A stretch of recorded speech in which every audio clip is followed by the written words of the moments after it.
Hello dear student, right. जैसे आप लोगों ने डिमांड पढ़ा था, तो डिमांड कंज्यूमर के तरफ होता है। तो now we are studying supply. क्या पढ़ रहे हैं? सप्लाई। तो इकोनॉमिक्स का बहुत इंपॉर्टेंट टॉपिक है। पब्लिक डिमांड पढ़ती है बट सप्लाई नहीं पढ़ती। ओके, सप्लाई का सिंपल मतलब होता है बेचना। तो सप्लाई कौन करता है? प्रोड्यूसर। सप्लाई कौन करता है? मालिक, कंपनी वाले। वो क्या करते हैं? माल बना के बेचते हैं। पर एग्जाम में हिंदी में लिखिए, अगर टीचर मार्क्स नहीं देगी तो आपको कुछ तो याद करना पड़ेगा, right. What is supply? Supply is that quantity of commodity. बोलो, supply is that quantity of commodity which is offered for sale. Which is offered for sale. जो चीज़ बेचने के लिए होती है उसको सप्लाई बोलते हैं। क्या बोलते हैं उसको? सप्लाई। सिंपल। अब जैसे कि आप कोई भी राशन की दुकान में जाओ, किराना स्टोर में, उसका बहुत सारा पार्ले जी का बॉक्स रखा रहेगा ना, वो स्टॉक होता है। क्या होता है? स्टॉक। जब कोई बच्चा आता है लेने के लिए तो पूरा स्टॉक लेता है क्या? एक पार्ले लेगा। कितना लेगा? एक पार्ले। तो सप्लाई थोड़ा थोड़ा होता है और स्टॉक ज़्यादा रहता है। तो stock is more than supply. तो अभी स्टॉक और सप्लाई का अलग से डिस्टिंग्विश बना के पढ़ा दूंगा, but we have to study determinants and factor influencing supply. What are the determinant and factor of supply? तो सप्लाई का मीनिंग क्या है? Supply is that quantity of commodity which is offered for sale, and supply is back by two condition. Supply के लिए दो चीज़ होना चाहिए: ability to cell, उसके बाद गुड्स होना चाहिए बेचने के लिए, माल होना चाहिए, विलिंगनेस टू सेल, उसका दिल भी राजी होनी चाहिए बेचने के लिए ना। तो ये हो गया तुम्हारा supply. Supply refers to quantity of commodity that a seller is willing and able to offer for sale. मतलब बेचना चाहता है at given price, at a given period of time, at a given period of. तो वापस से बोल के start करता हूँ। Supply is that quantity of commodity which is offer for sale at a given price at a given period of time. तो अभी हम लोग क्या पढ़ रहे हैं? Factor influencing supply. क्या पढ़ रहे हैं? मतलब सप्लाई किस पे डिपेंड होता है। अभी आप लोग कौन है मालूम है? प्रोड्यूसर है। कौन है? यू कैन से दैट दुकान वाले आप लोग, सेलर है। तो आप लोग कम प्राइस में माल बेचेंगे कि ज़्यादा प्राइस में? अबे कम प्राइस में बेचेगा तो कैसे कमाएंगे रे बंटी? हाँ, तो क्या करेंगे आप? ज़्यादा प्राइस चार्ज करेंगे, मतलब ज़्यादा प्राइस में ज़्यादा माल बेचने की कोशिश करेंगे ना। तो when price rise supply rise, when price rise. जब प्राइस कम होता है तो सप्लाई भी क्या करेगा? वो कम करेगा। तो सेलर क्या सोचता है कि जो भी वो कमोडिटी है उसको वो ज़्यादा प्राइस में ज़्यादा माल सप्लाई करे तो ज़्यादा प्रॉफिट होएगा। तो इसमें कैसे रूल है? इधर तो इन दोनों का इधर ज़्यादा हो रहा है तो इसको डायरेक्ट रिलेशन बोलते हैं। क्या बोलते हैं? Direct relation. तो प्राइस क्या? It is an important factor that influences supply, है ना। More quantity are supplied higher price. जितना ज़्यादा क्वांटिटी सप्लाई करेंगे उतना ज़्यादा प्राइस में माल बेचेगा वो, है ना। तो प्राइस ऑफ कमोडिटी कैसे याद करने का? When price rise supply rise, when price fall supply fall.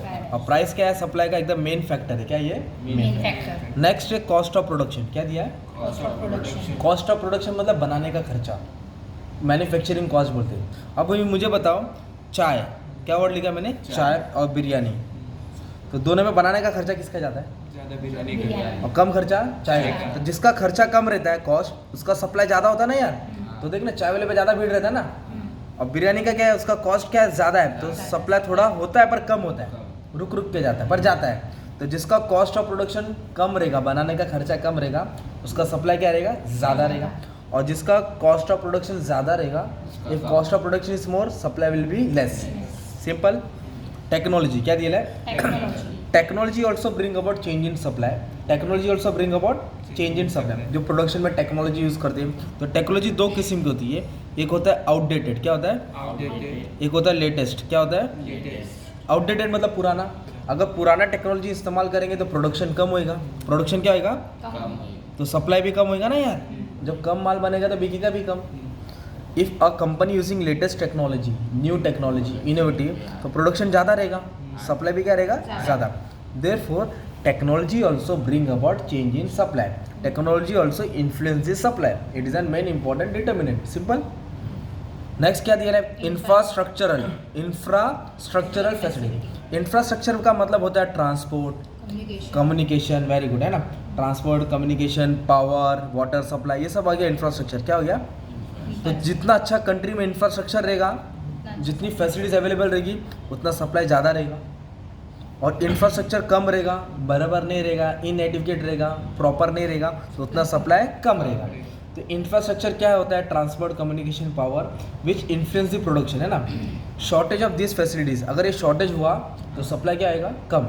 अगर फैसिलिटीज ज़्यादा रहेगी तो सप्लाई ज़्यादा होगा। Very good, simple. नेक्स्ट क्या है? Climatic condition. क्या दिया है? या नेचुरल कंडीशन। क्या दिया है? अभी रेनी सीजन आया है। कौन सा सीजन है? बारिश हो रही है ना। वो गाना नाचू में छम छम छम, है ना। बारिश का मौसम है ना। तो बारिश के मौसम में किसका डिमांड ज़्यादा रहेगा भाई? छतरी का डिमांड ज़्यादा रहेगा ना, क्योंकि रेनी सीजन में किसमें, रेनी सीजन में किसका सप्लाई बढ़ता है, वेरी गुड। और जैसे ही विंटर सीजन आएगा तो इसका सप्लाई क्या हो जाएगा, कम। Means climatic condition means natural condition also bring out change in supply, है ना। और गुड मानसून और favourable climatic condition will produce the good harvest, मतलब अच्छा मानसून रहेगा तो खेती बाड़ी भी अच्छी होगी, अगर हार्वेस्ट अच्छा नहीं रहेगा तो खेती बाड़ी अच्छी नहीं होगी। तो एक नेचुरल कंडीशन है ना।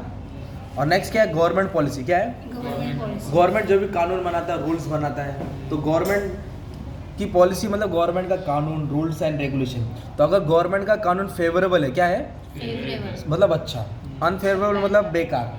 तो फेवरेबल रहेगा ना, क्या होगा मालूम है क्या, अगर गवर्नमेंट टैक्स ज़्यादा चार्ज करेगा, क्या चार्ज करेगा, तो जिस पे टैक्स ज़्यादा रहेगा ना तो उसका सप्लाई कम होता है। जैसे सिगरेट हो गया, स्मोक है ना, सिगरेट या एल्कोहल हो गया, तो उस पर टैक्स ज़्यादा रहता है, इसलिए उसका सप्लाई क्या होगा, कम। और जिस पे गवर्नमेंट टैक्स कम करता है, सब्सिडीज देता है, माफ़ करता है, तो उसका सप्लाई क्या होता है, ज़्यादा। ज़्यादा टैक्स रहेगा तो सप्लाई कम, और सब्सिडीज मतलब माफ़ करना, छूट दे देना, तो फिर सप्लाई क्या था उसका ज़्यादा रहता है। कैसे दिया है, अब मैं समझाता हूँ। फेवरेबल गवर्नमेंट पॉलिसी मतलब गवर्नमेंट की पॉलिसी अगर अच्छा रहेगी, फेवरेबल में एनकरेज सप्लाई, तो सप्लाई बढ़ेगा। अनफेवरेबल रहेगा तो सप्लाई क्या होगा, डिस्करेज, क्या होगा, कम होएगा। Government policy like taxation, subsidies में एनकरेज और डिस्करेज। टैक्सेशन रहेगा तो क्या होता है मालूम है, कम होएगा सप्लाई, और सब्सिडीज दे देगा, छूट दे देगा, तो क्या हो जाएगा, सप्लाई बढ़ जाएगा। तो ये हम लोग ने पॉइंट्स पढ़े, राइट। अभी और एक पॉइंट है, पढ़ लो, एक्सपेक्टेशन ऑफ फ्यूचर प्राइस। क्या है, expectation of future price. Expectation of future price. मान लो हम लोग कांदा बेच रहे हैं, ऑनियन बेच रहे हो, ओके, तो आज ऑनियन का दाम 40 रुपये है, कितना है, 40 रुपये। अभी कल क्या है, शॉर्टेज होने वाला है, तो हम लोग क्या करेंगे, और मार्केट में कांदा कम है अभी, और कल से दाम कांदे का बढ़ने वाला है, और कल से कांदा 100 रुपये होने वाला है, तो हम लोग आज माल बेचेंगे कि कल बेचेंगे, आज बेचेगा तो तेरे को 40 रुपये मिलेगा ना, और कल बेचेगा तो 100 रुपये। अबे आज बेचेगा तो 40 कमाएगा, कल बेचेगा तो 100 कमाएगा ना, तो कब बेचेगा, आज बेचेगा। तो ये वाला आज बेचेगा, हम लोग कब बेचेंगे, कल। तो ये है expectation of future price. Future के प्राइस को स्टडी करके सप्लाई को बढ़ाते हैं और घटाते हैं। तो ये सेलर इस तरह का जो करता है ना, जानबूझ के माल को छुपा के रखना, उसको होर्डिंग ऑफ गुड्स बोलते हैं। क्या बोलते हैं, ये ब्लैक मार्केटिंग होता है, ओके, ये नहीं करना चाहिए सेलर को, ठीक है। तो हम लोग ने क्या पढ़े, सप्लाई के फैक्टर्स पढ़े। तो मेन क्या है, प्राइस। प्राइस बढ़ेगा तो सप्लाई बढ़ेगा, price when price rise supply rise, when price fall supply fall. Cost of production मतलब बनाने का खर्चा कम है तो सप्लाई ज़्यादा रहेगा, बनाने का खर्चा ज़्यादा है तो सप्लाई कम होएगा। टेक्नोलॉजी, अगर लेटेस्ट टेक्नोलॉजी तो सप्लाई ज़्यादा रहेगा, आउटडेट मतलब पुरानी टेक्नोलॉजी तो सप्लाई कम रहेगा। ट्रांसपोर्ट, कम्युनिकेशन, जितना फैसिलिटीज अवेलेबल है उतना सप्लाई ज़्यादा, ये जितना कम रहेगा उतना कम। नेचुरल कंडीशन सपोर्ट है, अच्छा है, तो सप्लाई ज़्यादा रहेगा। Natural condition, climatic condition support नहीं है, कम बारिश हुई तो खेती बाड़ी कम हुई ना, सप्लाई कम होगा। गवर्नमेंट की पॉलिसी, तो ये फैक्टर्स थे, क्या थे, supply is that quantity of commodity which is offer for sale. जो चीज़ बेचने के लिए होती है उसको क्या बोलते हैं, सप्लाई, ठीक है। Thank you.